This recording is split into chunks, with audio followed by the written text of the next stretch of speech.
शिताकाधीश जय काल भैरव जय मेलडी माँ। आज हमारा टॉपिक है आज दोपहर की उनकी दिल की बातें। ठीक है, we got 3 objects over here. पहला है भाई ये टैरो, सेकंड इज दी फिरडेल oracle, we got the strawberry oracle. So let's connect. ठीक है, देखते हैं हमें टैरो से क्या रीडिंग मिलती है and do connect with it. ठीक है, do like share and subscribe. So let's connect. देखते हुए हमें क्या अंडरस्टैंडिंग मिलती है एंड हर व्यक्ति के लिए अलग अलग हो सकती है, अलग अलग फीलिंग्स, अलग अलग अंडरस्टैंडिंग। ठीक है, so let's connect to it and here we go. Okay, so let's try to focus on it and find it out more about it. Okay, तो चलो हम सारे कार्ड्स कर लेते हैं straight and here we go. Okay, I hope you can see that. जो पहला card हमें मिला है वो है ace of cups, Cancer Scorpio Pisces water sign. अगर हम इसकी बात करें तो हाँ भाई, अभी की जो एनर्जी है वो काफ़ी सटीक है। आई थिंक ये पर्सन जो है वो ज़्यादा इमोशनल हो रहे हैं। ठीक है, फिर बस शुरुआत है एंड आप इनके थ्रू कोई मैसेज या कॉल एक्सपेक्ट कर सकते हैं। धीरे धीरे जो एनर्जी है वो और ज़्यादा बढ़ती भी जा सकती है। सबसे ज़रूरी बात है कि ये पर्सन जो है वही कनेक्शन बनाने में लगा हुआ है, यानी कि भी नए दोस्त बनाना या फिर किसी नए जगह पे गया है तो नई फ्रेंडशिप करना, नए लोगों से मिलना, शायद कहीं ना कहीं ये शुरू हुआ है। कहीं ना कहीं ये ज़िंदगी में एक नया चैप्टर भी शुरू करना चाहता है। ठीक है, अभी चैप्टर कैसे हो सकते हैं, मे बी कनेक्ट करना या फिर जो जिनको ये पहले से भूल गया है, मे बी जो उसके पहले फ्रेंड्स थे, इनके कॉन्टैक्ट में थे और अब नहीं हैं, दोबारा से उनसे मिलने की कोशिश कर सकता है। अगर हम इसकी बात करें तो हाँ, ये इमोशनल भी हो रहा है, that can be understood pretty well. And ये इमोशनल नेचर जो है वो आपको साफ यहाँ पे दिखाई दे सकता है। तो ऑल इन ऑल हम कह सकते हैं कि इमोशनल थोड़ा सा हो रहा है व्यक्ति एंड कहीं ना कहीं जज्बात में आके कम्युनिकेट करना, कम्युनिकेशन बढ़ाना, ये चीज़ें यहाँ पे हमें देखने को मिलती हैं। दूसरा जो कार्ड है वो है टेम्परेंस। अगर हम इसकी बात करें तो ये व्यक्ति जो है वो एक्चुअली कनेक्शन बनाना चाहता है और उसे मेंटेन भी करना चाहता है। अगर हम बात करते हैं आपकी एंड लाइकवाइज, तो यहाँ पे ये पर्सन जो है वो जो भी आप दोनों के बीच बातें पहले हुई थी, अगर कुछ गिले शिकवे हैं उनको मिटाना चाहता है। और अगर फिर भी आप डिफरेंसेस को मेंटेन करना चाहते हो तो वो भी वही करना चाहते हैं। तो इन शॉर्ट ये अगर आपकी तैयारी है कि जाने इनके बारे में तो हाँ, ये भी बिल्कुल वही करना चाहते हैं। और अगर कहीं ना कहीं आपके मन में है कि नहीं भी मेरी भी गलती नहीं थी तो क्यों मेरे पे दोष लगा रहे हो, तो शायद ये भी कहीं ना कहीं ऐसा ही सोच सकते हैं। अगर हम इसे क्लियर करना चाहें कि ऐसा क्यों आ रहा है यहाँ पे, तो लेते हैं क्लैरिफिकेशन के लिए एक angelic card and here we go. देखो भाई, जो कार्ड आ गया है वो है चूज़ अ न्यू डायरेक्शन। अगर हम इस कार्ड को देखिए और माने तो जो अंडरस्टैंडिंग यहाँ पे मिल रही है कि मे बी ये पर्सन जो है वो नया डायरेक्शन पाने की कोशिश कर रहा है, यानी कि कहीं ना कहीं अगर ये दूर चला गया है तो नई फ्रेंडशिप शुरू करना चाहता है, नई डेटिंग भी शायद शुरू कर सकता है। लेकिन ये बस शुरुआत है, इसमें सक्सेसफुल मिलेगा या नहीं सक्सेस मिलेगा वो हम नहीं कह सकते एंड जस्ट अ स्टार्ट है। शायद वो सिर्फ फ्रेंडशिप करना चाहता है एंड कनेक्शन शायद वो आपसे ही बनाना चाहता है। अगर हम बात करते हैं नेक्स्ट, वो है जजमेंट एंड ये काफ़ी कुछ क्लियर करता है। देखो भाई, इस पर्सन ने शायद अपनी तरफ से कुछ चीज़ें क्लियर करती है। ठीक है, जैसे कि भाई हम जहाँ पे रहने के लिए जाते हैं, हम बनाते हैं ना रूल्स कि भाई यहाँ से हमें ये जगह कितनी दूर पड़ेगी, ऑफिस कितना दूर पड़ेगा। तो वैसे ही चीज़ें जो है ये पर्सन क्लियर कर रहा है, जजमेंट बना रहा है। उसके हिसाब से ये सही है, ये गलत है। तो मे बी आपको ही बता सकता है कि अगर आप इस पर्सन से बात करोगे ये गलत होगा, सिर्फ मुझसे बात करोगे सही होगा, या फिर इस तरह से अगर आप चीज़ें करोगे तो ये सही वो गलत। तो इन्होंने कुछ ऐसे पैटर्न बना रखे हैं जिस पैटर्न को ये पर्सन फॉलो कर रहा है। ठीक है, अब ये पैटर्न सिर्फ इसके लिए भी हो सकते हैं या फिर आप दोनों की, अगर आप इसको एज अ लव रीडिंग भी देखते हो। सो डिपेंडिंग ऑन, अगर आप इसके पैटर्न को हाँ कहते हो तो हाँ आप इनके जजमेंट में आते हो, then there will be no issues. अगर आप इस पैटर्न को फॉलो नहीं करते तो हमें कुछ इश्यूज़ यहाँ पे दिखाई देते हैं। अगला जो कार्ड है वो है हायरोफेंट, यानी कि भाई टॉरस का साइन जो यहाँ पे क्लियर दिखता है, वृषभ राशि।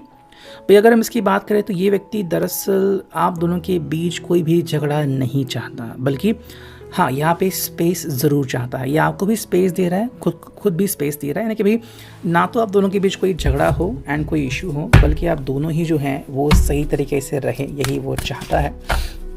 अगर हम इसे थोड़ा सा और क्लैरिफाई कर सके from the angelic science, so here we go. Remain positive. I think जो इनका प्रयास है वो है सिर्फ पॉजिटिव रहना, यानी कि कोई भी बात वो दिल पे नहीं लेना चाहते। तो चाहे झगड़ा हो या फिर कोई ऐसी बात हो, इस बात को आगे बढ़ाना नहीं चाहते। उनके हिसाब से भी चीज़ें जो है वो सॉर्ट आउट होनी चाहिए। मान लो कि एक दिन झगड़ा हुआ, 2 दिन चला और फिर आप उस बात को भूल गए। हालांकि नेक्स्ट कॉन्टैक्ट कौन पहले करता है, आप करते हो या वो करते हैं, वो देखने वाली बात हो सकती है। नेक्स्ट अगर हम कार्ड देखें तो है हाई प्रीस्टेस की एनर्जी यहाँ पे हमें दिख रही है। That is a beautiful card. अगर हम इसको देखें तो ये व्यक्ति जो है वो एक्चुअली अपनी जीवन में सक्सेसफुल होना चाहता है, ठीक है। यानी कि अगर आप इसे देखोगे तो लोग कहना स्टार्ट करेंगे भाई ये तो बहुत अच्छा व्यक्ति है, ये एक बहुत अच्छा फ्रेंड है, ये बहुत अच्छा बेटा है या बहुत अच्छी बेटी है, यू नो। यानी कि भाई फैमिली के सारे कर्तव्य निभाता है ये व्यक्ति, एंड फ्रेंड्स भी काफ़ी अच्छे बनाता है। तो कहीं ना कहीं अगर आप इसको देखोगे तो ये सारी जगह पे अपनी छाप छोड़ना चाहता है, इंक्लूडिंग द ऑफिस। तो वो चीज़ यहाँ पे क्लियर होती है।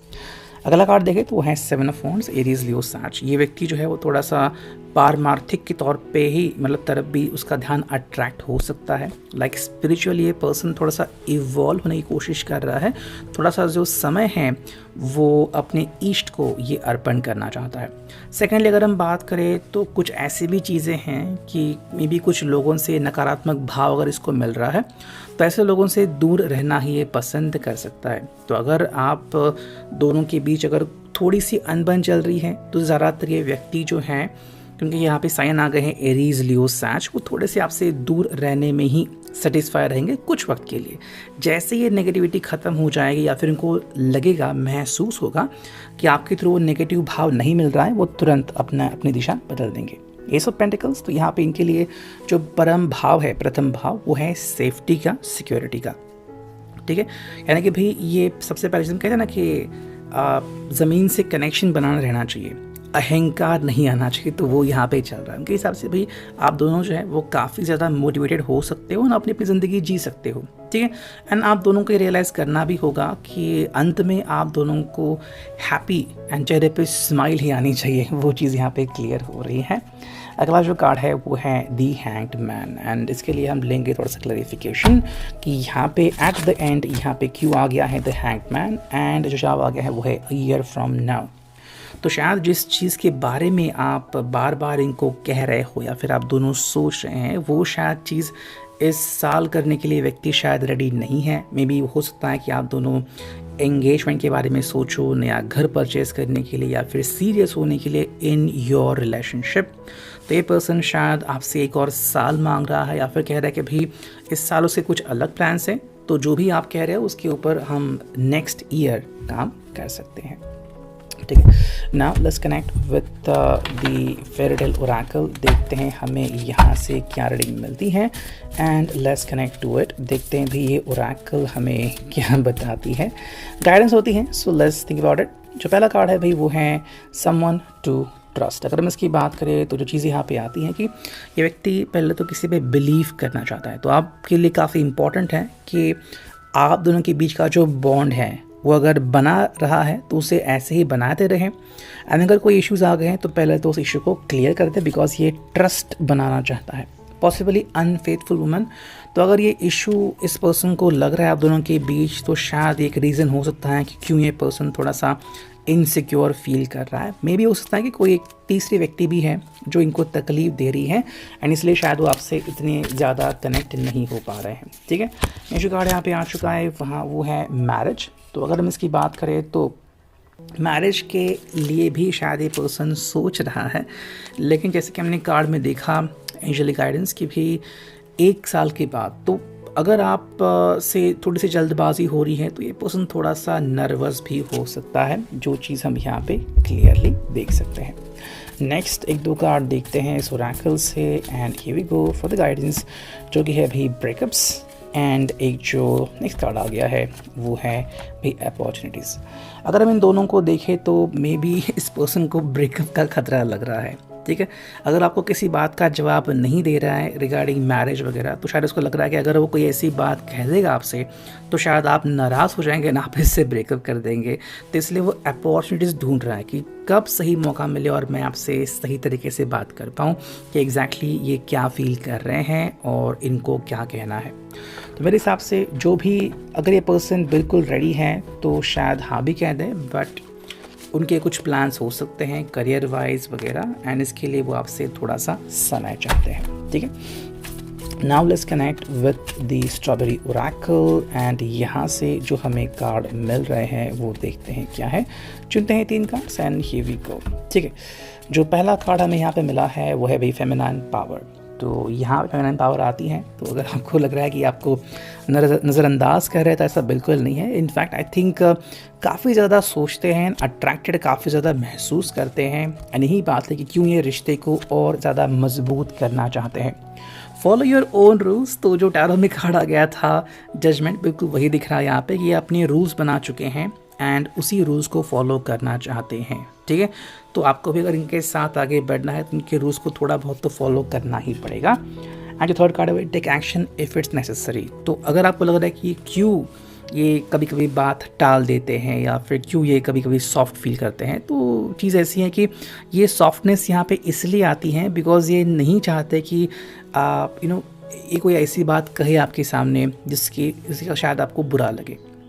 सो take action if it's necessary. तो किसी कुछ लोग होते हैं जो डायरेक्टली ब्रेकअप कर लेते हैं या फिर बहुत हार्श वर्ड बोल लेते हैं। तो ये व्यक्ति जो है वो सॉफ्ट इसलिए फील कर रहा है बिकॉज उसको नहीं आपको हर्ट करना। ठीक है। हो सकता है कि शायद जो गुस्सा है उसकी ज़िंदगी में वो शायद में भी किसी और वजह से है, एंड आपके ऊपर ना निकले शायद वो अभी फ़ोन कॉल रिसीव नहीं कर रहा है, फिर बहुत देर बाद बातें करता है और वो भी सिर्फ कुछ लम्हों के लिए। उसके हिसाब से भाई जैसी ये जो उसका समय है टेस्टिंग वाला, वो अगर चला जाएगा तो जब वो शांत हो जाएगा then the person will guide you throughout. With reading I hope it will resonate.